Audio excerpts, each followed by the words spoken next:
Hello everyone, आज हम लोग सीखने वाले हैं कुछ थर्मोडायनेमिक प्रोसेस के बारे में। ठीक है। The first one is cyclic process, a process in which initial and final position is same.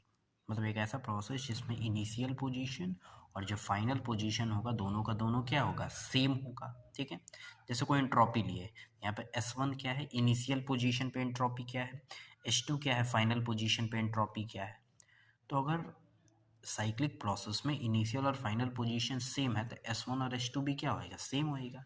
तो S1 और H2 अगर सेम होगा तो दोनों का डिफरेंस निकालेंगे, यानी H2 माइनस S1 करेंगे तो उसकी वैल्यू क्या आएगी, जीरो आएगी। तो कोई भी साइक्लिक प्रोसेस रहेगा तो S1 H2 क्या है, जीरो पर है। तो H2 माइनस S1 जीरो है तो डेल्टा एस की वैल्यू क्या आएगा, जीरो। डेल्टा एस का मतलब change in entropy, that is H2 minus S1। यहाँ से एक रिजल्टिंग पॉइंट क्या निकाल सकते हैं, किसी भी साइक्लिक प्रोसेस के लिए जो भी स्टेट फंक्शंस होंगे उसकी वैल्यू क्या होगी, ज़ीरो होगी। जैसे delta S, delta we, delta P, delta H, ये सब की वैल्यू क्या आएगी, ज़ीरो आएगी, क्योंकि इनिशियल और फाइनल पोजीशन क्या है, सेम है। ठीक है, तो ये ध्यान रखेंगे। सेकंड इज आइसोथर्मल प्रोसेस, मानी एक तरीके का ऐसा प्रोसेस जिसमें टेम्परेचर क्या रहता है, कांस्टेंट।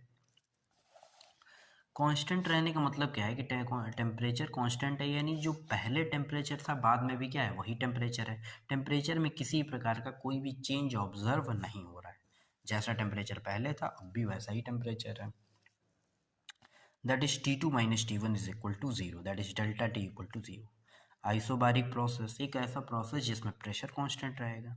ठीक है। अब प्रेशर कांस्टेंट रहेगा तो सिमिलर वे में P2 माइनस P1 क्या आएगा, zero, that is delta P equal to zero. ठीक है। तो प्रेशर कांस्टेंट का मतलब जैसा प्रेशर पहले था अब भी वैसा ही प्रेशर बिल्कुल है।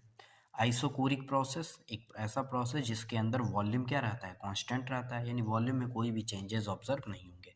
जैसा पहले वॉल्यूम था अब भी क्या है, वैसा ही वॉल्यूम है। That is V2 minus V1 equal to zero, that is delta V बराबर जीरो। नेक्स्ट आ जाता है एडियाबेटिक प्रोसेस, यानी एक तरीके का ऐसा प्रोसेस जिसमें कोई भी हीट का एक्सचेंज सिस्टम और सराउंडिंग के बीच में नहीं होता है। ठीक है। तो लेकिन यहाँ पे ध्यान रखिएगा, हीट कोई कांस्टेंट नहीं है, यानी delta Q equal to zero नहीं लिख सकते हैं।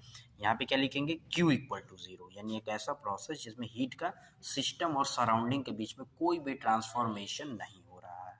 ठीक है, ये ध्यान रखेंगे हमारे पास। इसी को क्या बोलेंगे, एडियाबेटिक, यानी Q इक्वल टू जीरो। ठीक है, यही सब प्रोसेस है हमारे पास। ठीक है, बाकी और कोई डाउट्स के लिए आप कमेंट सेक्शन में मेंशन करेंगे। ठीक है, thank you so much, thank you everyone, thank you.